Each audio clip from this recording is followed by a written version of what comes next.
Yo, what's up, guys? Everyone, today I'm reacting to the Ringers top 100 NBA players list for the 2024-2025 NBA season. My bad if you can hear my fan in the background. It's kind of hot right now in the East Coast in New England, so I had to put the fan on, man, at the end of the day. So, besides the point, though, I've seen bits and pieces of this, but I wanted to get my full raw reaction to you guys right here.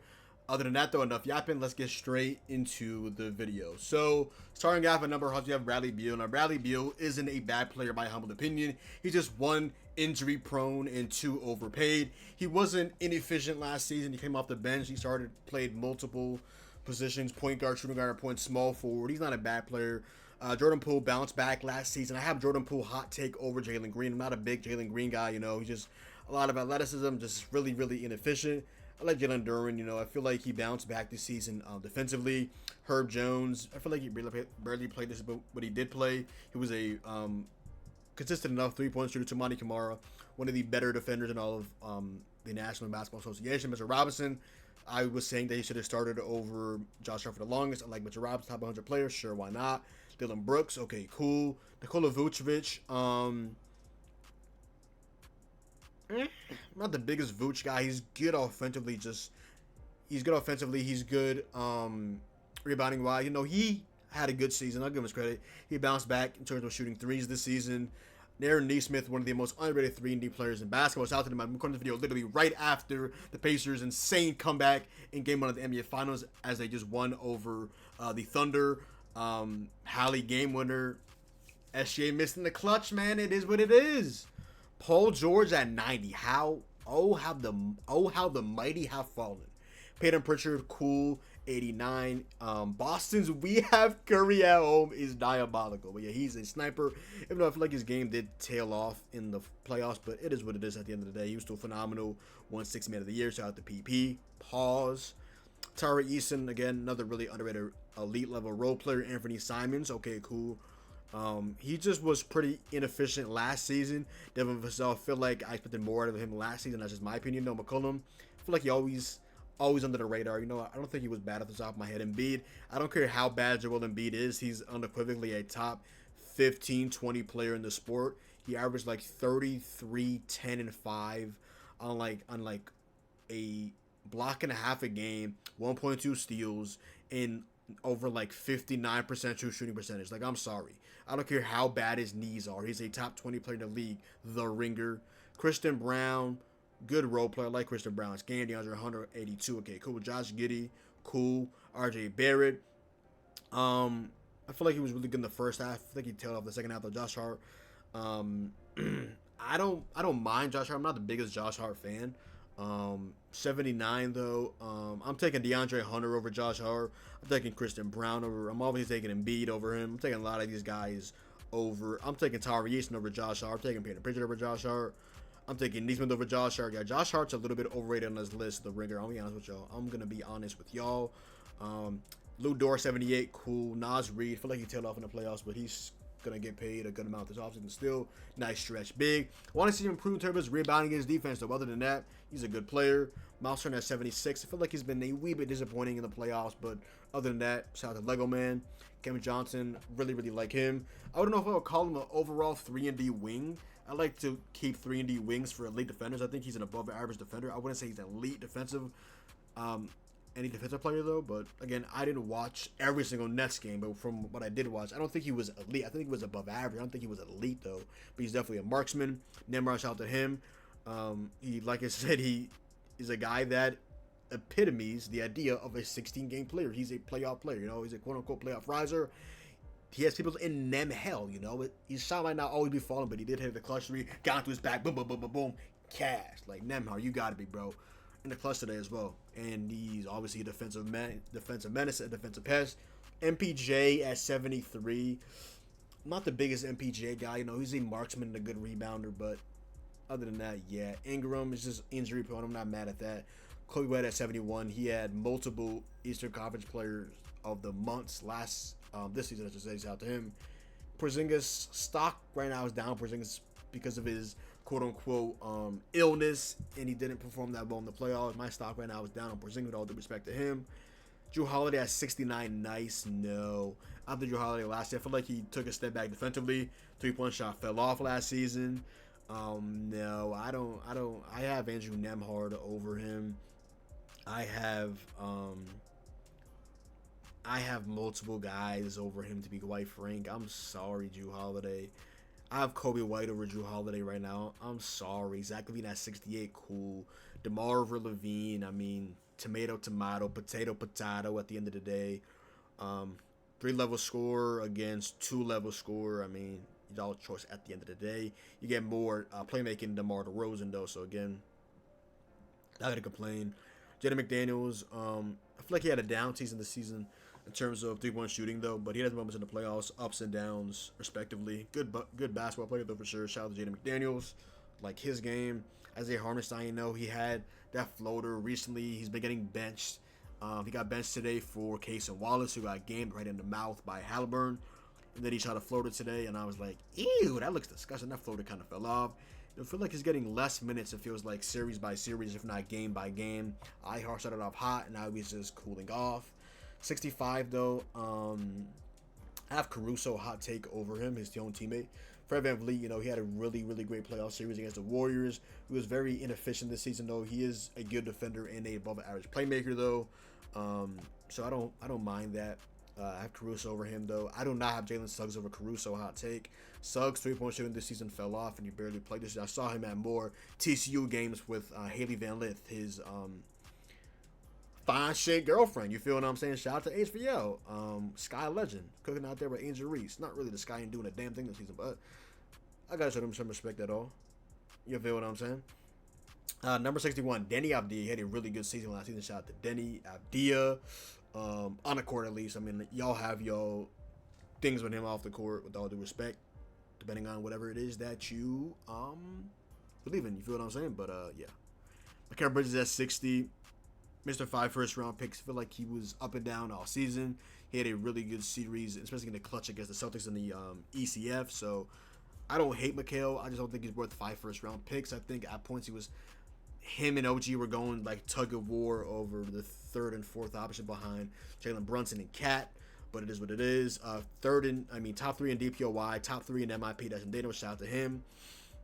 That's cool. Norman Powell over Dyson Daniels. I mean,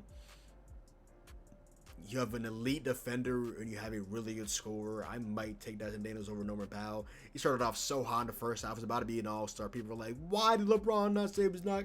Why did he say he wasn't going to play so Norman could be an all-star? And I was part of those guys as well. And then the second half came along and I'm like, eh. Then he had a very rocky playoff. Sometimes it was great. Sometimes it was abysmal. It was just tough. Jared Allen, I feel like when the playoffs come around, his just lights are too bright, Rebounding falls off. He gets attacked in terms of especially perimeter defense. He's a good basketball player. It's just, he's not just as great as he is in the regular season. Even though he's not great, he's really good. He goes from really good in the regular season to just straight up just good at best. Trey Murphy, one of the most underrated players in basketball, 3-level scorer. He is a dog. He's an underrated defender as well. Love Trey Murphy's game. He has insane range. Rudy Gobert is not better than Trey Murphy. I don't have... not the biggest Rudy Gobert guy, as you can tell. He's a good rebounder, though. He just has bricks for hands, and his defense fluctuates. Austin Reeves, 54. His PR is just in the gutter after the playoffs. Lauri Markkanen had a down season last season. Now he's kind of on the albatross contract. I don't know. As a Heat fan, I just saw a mock trade of us trading away Rozier and 2 firsts and some other things for him, like Niko Jovic, which I would trade a first to get off of Rozier's contract in hindsight, but just trading 2 firsts to get Lauri Markkanen, who had a down year last season, maybe becomes complacent because he just got paid. I don't know. It's just not really me personally. Julius Randle, 52. He, I think, put the playoff dropper allegations to rest. He had an up and down series in the series against the Thunder. I feel like on again, off again, even though Game 5 you can say he was just cooking in garbage time. It is what it is. Tyler Hero, of my mind, he at 51. I want to see who you guys have ahead of him. They have him written down as a hot scoring guard coming into his own. He's just, once again, abysmal in the playoffs. This is back-to-back years of Tyler Hero being the number 1 option in the playoffs, and he's in 9 possible games, he's had 2 good games. And that was Game 2 against the Celtics, and Game 2, which I think we lost against the Cavaliers, which we did lose. I just don't know if it was Game 2 or not, but I wouldn't pay him $50 million a year. That would be 14th by base salary in the league, title like just ahead of like Cade Cunningham, which is like, no man. Right now, Hero's at best a number 2, really a number 3 option in the championship level team, but good regular season hoops as usual. Just playoffs, speed up, physicality, and he's just just not ready, unfortunately. Draymond Green at number 50 finished like top 3 in DPOY. LaMelo Ball, very inefficient player, but an electrifying watch when he is on. Very, very talented playmaker, even though I feel like he has a good amount of turnovers on the season overall. Jalen Johnson over LaMelo Ball. I like Jalen Johnson a lot. He got injured, I believe, in the first half. I feel like LaMelo at 49 is kind of insane. I'll be honest. Desmond Bane at 47. Okay, cool. Scotty Barnes. I mean, I like Scotty Barnes. I don't love him. Zion at 45. That feels a bit low. Kyrie, torn ACL. Okay, cool. Dame, torn Achilles, 43. That's kind of down. Aaron Gordon at 42. Amen Thompson at 41. Wow, that's pretty much the range where I saw him to be honest. I don't have Amen Thompson over Zion Williamson. I don't have Amen Thompson over. I like Amen Thompson, but he needs to work on his jump shot. He needs to work on his jump shot. OG Anunoby over Amen Thompson. I don't know. That's tough. I don't know. I don't know about that one. Tyrese Maxey, I feel like he wasn't as efficient last season, but he's still a damn good basketball player. Derek White, again, he took a step back from last season. He had an up and down playoffs. Good basketball player though. Franz Wagner, interesting basketball player. I don't think he's always going to be the most efficient guy, but he can do a lot of different things at 6'10". Alperen Sengun just wasn't efficient. He's not a first time in the championship level team. I don't think he's a number 2. I think he ideally is a number 3 for the Rockets. He was cosplaying as a number 1. He tried, but he just didn't have an efficient series against the Warriors. But he threw the kitchen sink out. He was rebounding, playmaking, scoring. He tried his best. It's just he's just in a tough predicament. He's 22 years old though, in year 3. A lot of room to grow. Sal Tzu, he went from being a minus on defense to a plus. Finished like top 10 in DPOY, top 3 in MIP. Had a really good season. Sal Tzu outstanding. He had the hook shots. He was good in the paint. Getting up for lobs, blocks, damn good defender. Shout out to Zoo, man. Shout out to Zoo. But I have Zoo over Sengun. I mean, he's a lot more efficient, obviously, because he doesn't really create his own shot like Sengun does. But he's a better defender. He's a better rebounder. He's a worse playmaker. That's tough. Y'all can talk about that. Ja Morant at 34. He was unfortunately inefficient last season. He was not his former stuff. He had a nice little run. He was good playmaking wise, but overall, not the Ja Morant that we've seen in years past. Trae Young at 33, very, very inefficient last season, but he was one of the league's best playmakers. We obviously know he's a minus defensively, just not the biggest Trae Young fan, but he's a really good playmaker at the end of the day. He didn't really shoot that well from 3. Just not an efficient season from him whatsoever, but it is what it is at the end of the day. Bam Adebayo, my Miami Heat coming in at number 32. Fierce competitor and defensive dynamo who's working to develop an outside shot to prevent his overall game from plateauing. I don't know what he means with that last part because his mid-range shot is still good. He's just trying to develop a three-point jump shot right now when he really should be working on. He has a little bit of that Angel Reese-ism in it. And by the way, shout out to Angel Reese, IG model. She be doing her thing. You know what I'm saying? Shout out to Angel Reese. Shout out to Angel Reese. But it's like, he's not elite in the paint yet, and he's working on a three-point shot. Bam. I need you to get in there with your WNBA superstar girlfriend, A'ja Wilson, and work on it in the paint.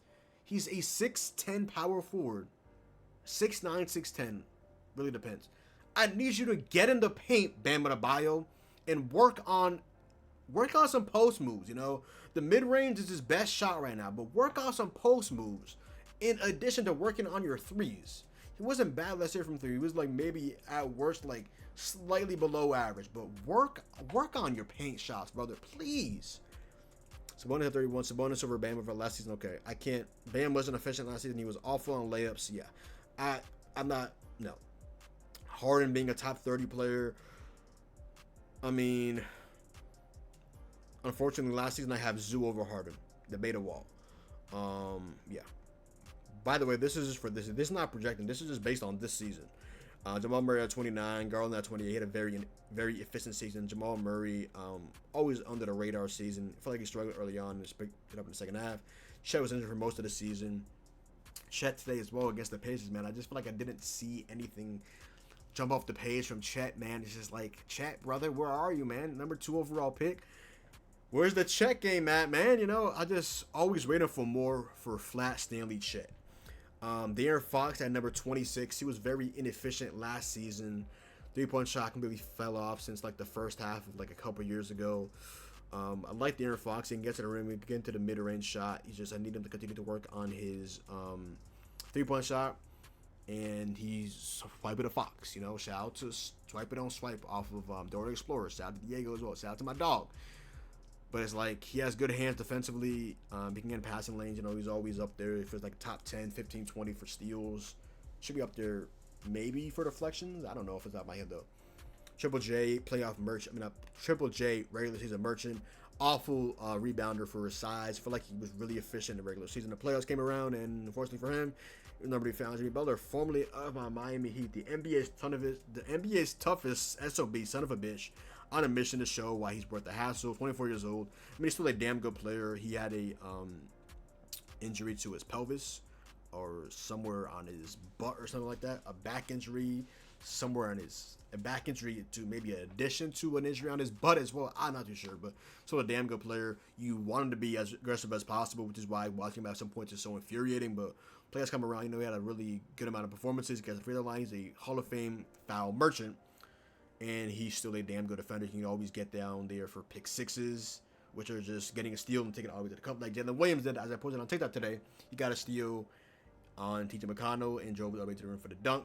Reminded me of a CB from back in the day. Getting pick sixes, bringing it all the way to the cup. You feel what I'm saying? But yeah, Siakam, 23. Siakam over Jimmy Butler. Sure, why not? He's had a good playoff. Just won ECF MVP. Paolo Banchero, very inefficient last season, especially for the midi. Just falls in love with the mid-range jump shot. Definitely feel like he should be attacking him a lot more and developing furtherly a 3-point shot. He's already a good playmaker and I would say a good rebounder as well. Jaylen Brown, inefficient last season. Regular season wise, I have Jaren Jackson Jr. over Jaylen Brown. I don't think that's a hot take. Jalen Williams, not the biggest J-Dub guy. He wasn't that efficient by true shooting percentage. But he makes it up, you know, with his defense, with his playmaking, his rebounding. Just a complete player overall, even though, like I said, he's not the most efficient. Booker was in top 10. Connell was now, he's at 19. Booker, by the way, this season shot like 33% from 3. I don't know where the hell Booker's 3-point shot went, but I'm pretty sure he was still good from the midi. And at points, he had to play a point, shooting guard, because they just went from Tyus Jones starting to having Booker started at the 1, and at points it was Beal, then it wasn't. Cat at 18. I think Cat should be comfortably like a top 15 player in the league. In my opinion, he should have been all NBA. Second team, there's a lot of guys that were just not, they weren't able to make all NBA teams because they didn't meet the requirement. I have Cat over Mobley. I don't think that should be a hot take with all due respect to Mobley. Cade, cool. Kawhi Leonard was not the 15th best player in the regular season. We gotta, at points, we gotta like lock in because it comes down to, you know, Embiid played this many games, he's at 84. Kawhi played this amount of games, he's at 15. Like, no, the Ringer, we're not doing this. Kevin Durant at 14, sure. KD at 13, sure. I mean, AD at 13, sure. LeBron at 12. Wemby is probably top 10. I know you got Halliburton at 10 because I saw the list. I saw initially this. I didn't see anything else for the most part. I just saw the top 10. Barely skimmed it. Like, I don't even know who's like the 9th best. I just vividly remember who's number 1 and who's number 10. I saw it on Twitter, but yeah. Wemby's top 10. Best defender alive and sublime facing NBA potential. Yep, for sure. Tatum at number 10. Torn Achilles. Top 10 player in the league, though. I agree with that. Brunson at 9. Sure. Mitchell at 8. He's at a 10 at 15 range. Sure, why not? Tyrese Halliburton. Okay, I know we hit the game winner today. And know the PR through the roof. I have Tyrese Halliburton in my top 15. Top 10 is reserved for superstar. I don't think Halliburton's a superstar. You got to be consistently great to be a superstar. And he just shows up in clutch moments. The other game, Siakam held it down for 3 quarters. He closed it out. It's like you need to be completely phenomenal for a duration of a game on a good amount of instances for me to put you in the top 10 superstar potentials. These are guys that have been doing it for a while. Unfortunately, Halliburton, you're in my top 15, not in my top 10. Not a superstar in my humble opinion at the end of the day. Anthony Edwards, not in the top 5. that's good for my agenda.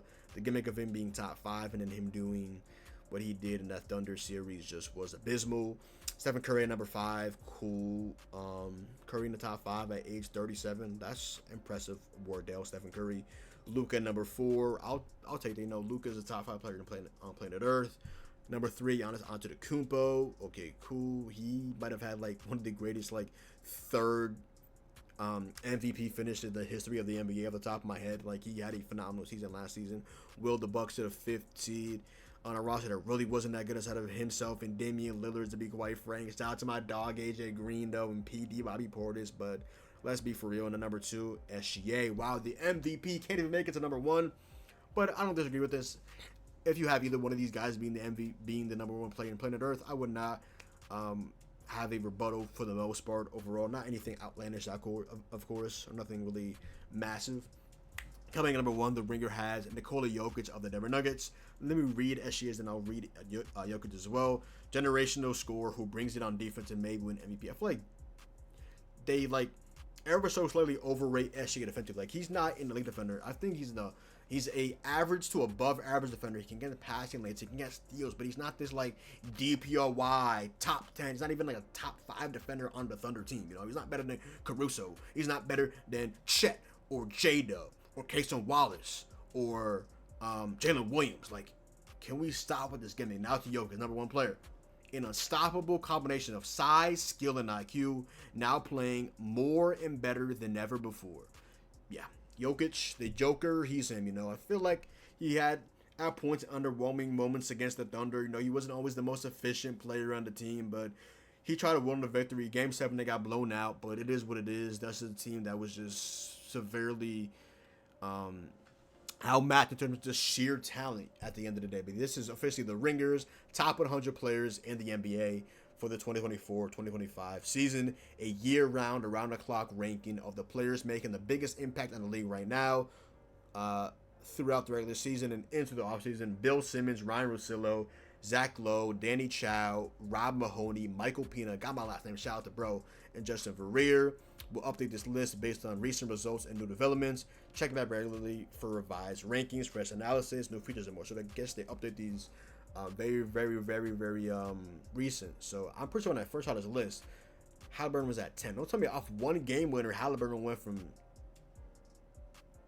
somewhere else in the top 10. Because I vividly remember Tatum being 10. And people were like, oh, you got dumped down 7 spots just for a freak torn Achilles. And unfortunately, that just is the case. You know, he's not going to play next season. But that actually shouldn't have been the case, because why would that matter if it was for this season and not projecting for next season, though? You feel what I'm saying?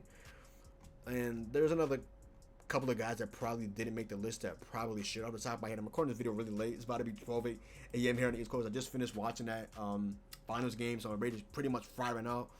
Anybody on the Ringer list that, you know, should have been on the list, comment that down below. Really want to see in terms of all of that. Off the top of my head, I mean, you're looking at top teams like, I don't know, like, who's in top team? The Thunder? I mean, no, I don't know. I would just be saying random names. No, on the Cavaliers, no, Ty Jerome or something. Like, I don't know. At the end of the day, you know, it's like, it is what it is. Definitely some snubs, I would think, but comment that all down below. If I missed anybody, if I didn't think of anybody, comment down below. How do you guys feel about this overall, the Ringers top 100 players list for the NBA 2024-2025 NBA season? But other than that, yeah. Other than that, y'all, that is the video. So go down below, drop a like, comment down below, sub up. Make sure to follow me on Twitch, Twitter, and TikTok. It's me, your boy John. Hopefully you guys did enjoy the video, and I'm out, man. Peace.